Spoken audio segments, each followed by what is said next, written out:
Where would I be if not for your grace? Carry. Hi, I'm Jairo. Na pala, unang-una gusto kong tayo dito. Bago ako napunta dito, iniisip ko lang, mag-aaral lang talaga sa Bible School. And then, iniisip ko ano yung church sa pasukan ko. Tapos nung dumating ako dito, ano yun eh, Bible study ng mga youth. Ganitong araw din, Friday din siya. First time kong nakilala si O'Neil, yung OIC. Sila Jinky, si IC, tsaka yung ibang mga kabataan. Dito, nakaka-bless yung araw na yun kasi first time ko na pumunta, naka-attend sa ganung gawain ng kabataan dito sa Manila. Tapos, bago yung lugar, bago yung place, bago yung pakikisama sa mga tao. Pero andun yung presensya ng Lord sa akin. Na yung pagtanggap sa akin ng mga kabataan, gano'n na lang, niyakapagad nila ako. Hindi sila nagdalawang isip na natanggapin kami bilang mga kabataan. Saka noong time na yun kasi parang napansin ko yung SOC parang konti pa lang. Sa buong buhay ko, sa buong isang taon na nagdaan sa buhay ko, yung SOC, napansin ko na mas naging matatag siya, naging agresibo yung bawat isa. Saka, yung dito, yung mga tao na yung hindi mo ni-expect na gano'n pala yung attitude nila, sila yung mga taong nagbigay ng ngiti sa akin, nagpasaya sa akin. Hindi lingid, kumbaga sa atin, yung iba, hindi alam na isang anak lang ako. Pag may time na nag-iisa ako, unmupot. Pero yung SOC, laging nandyan. Hindi sila, lagi silang lumalapit sa akin para mapasaya ako, para pangiti ako. Yung time na pag malungkot ako, nandyan sila. Yung time na nag-iisa ako, nandyan sila para samahan ako. Sobrang the best ng SOC. Sobrang galing.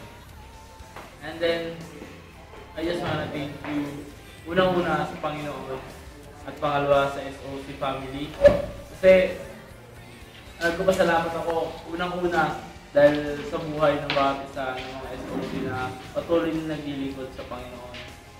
And then, gusto ko mag-thank you sa Lord kasi yung bawat isa, sino man sa kanila, sila yung ginagamit ng Diyos para sa gawain. Una-una, sa gawain ng SOC, sa gawain ng Panginoon. At sa buhay ko na rin. Kasi yung Diyos yung nagbibigay sa kanila ng wisdom, knowledge, para maging part sila ng buhay ko na maka-adapt ako sa mga ginagawa nila. Yun. Maraming salamat.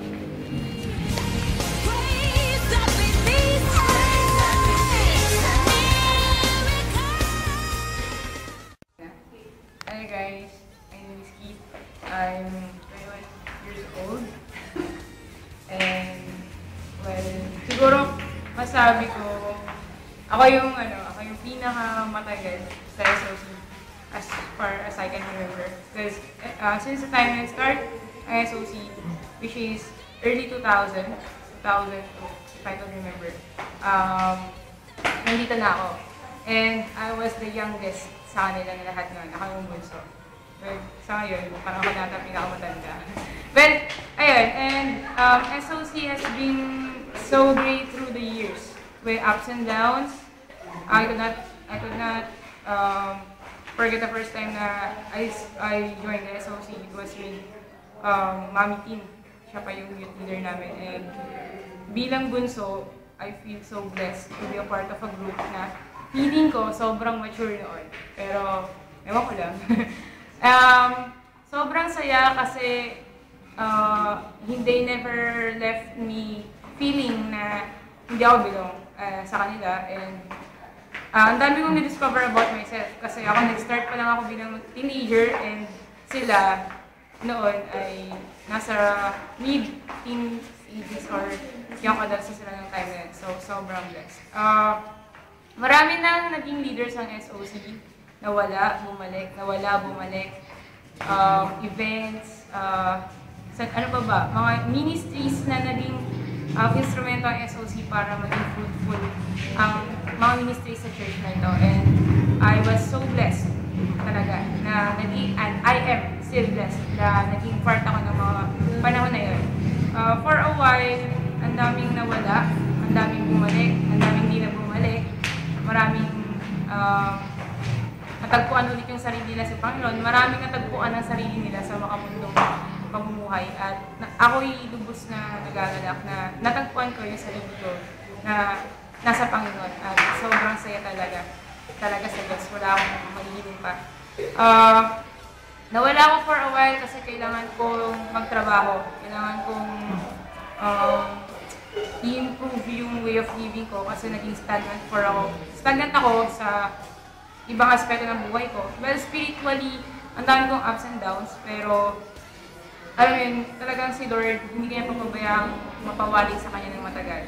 So, year 2010, I started na to join the ministry, especially the youth ministry, kasi naging busy ako sa work.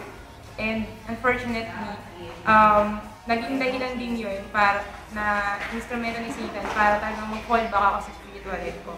But then, thank God, He used all circumstances para mabalik ako sa ministry ito.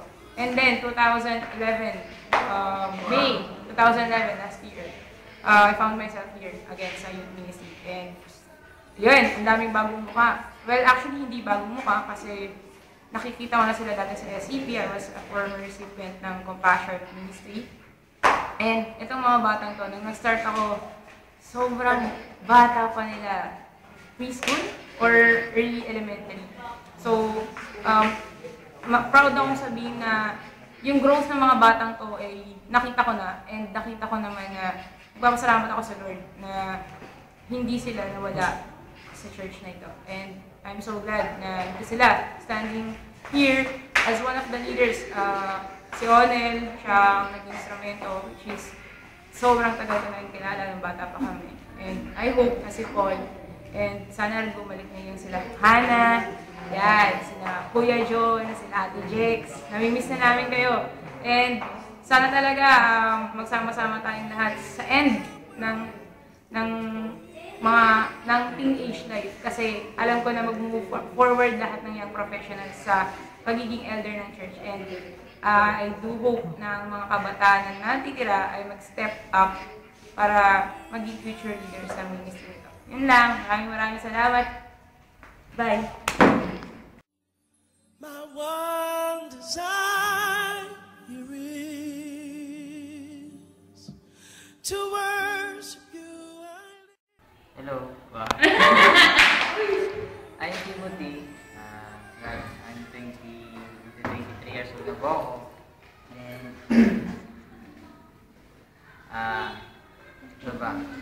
ano ba pwede kong sabihin?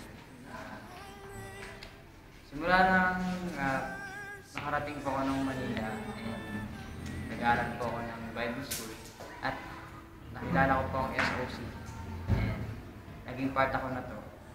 Naging masaya at madami akong na-adapt na naging bahagi ng buhay ko.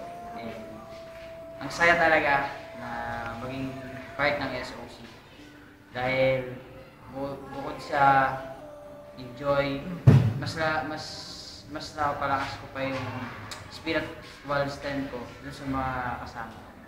Kasi nakakahawa sila dahil grabe, on fire.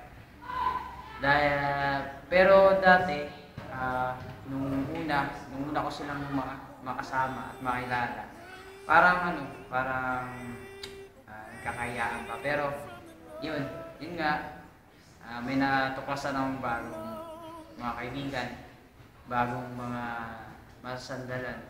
At nagpapasalamat ako kay God dahil binigay niya sila sa akin at nakilala ko sila. Kaya talagang thankful ako dahil naging part ako ng SOC. Yun yung isa sa mga pinakamasaya kong karanasan dito ay yung makilala sila. But hear my heart cry. Pani step. First thing that I want to say is thank you to Lord. Thank you sa Lord kasi nandito ako, and then thank you ng marami kasi nila ako ng Lord dito. Even though naiwan ko yung ministry ko, pero napasalamat ako sa Lord kasi may bagong ministry na binigay sa akin ng Lord, and then yung mga tao na nakilala. Sobra ako nakikinig sa mga tao yun, sa mga tao kabilang na dito sa GC. And una kong dumating dito is that was June 19, 2011. Umattend ako ng Sunday worship service is first week of July. Doon ko din unang nakilala yung SOC. Doon ko rin unang nakabanding, and then masaya sobra. Yung first week ko dito, hindi ko na feel yung hindi ko na feel yung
involvement sa Hi, I'm Jimmy.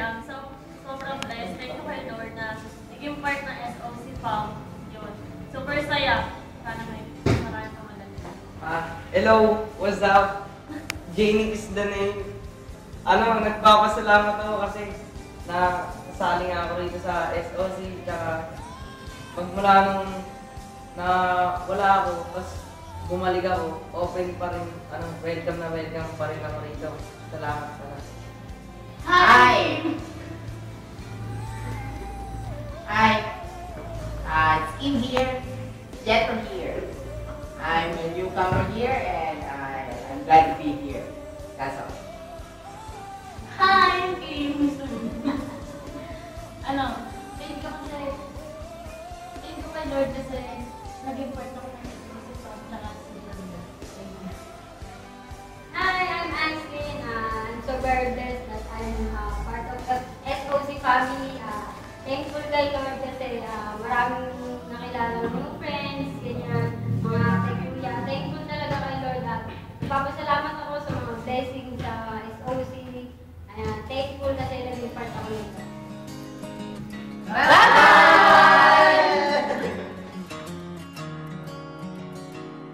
Sometimes his eyes were gentle and filled with laughter and filled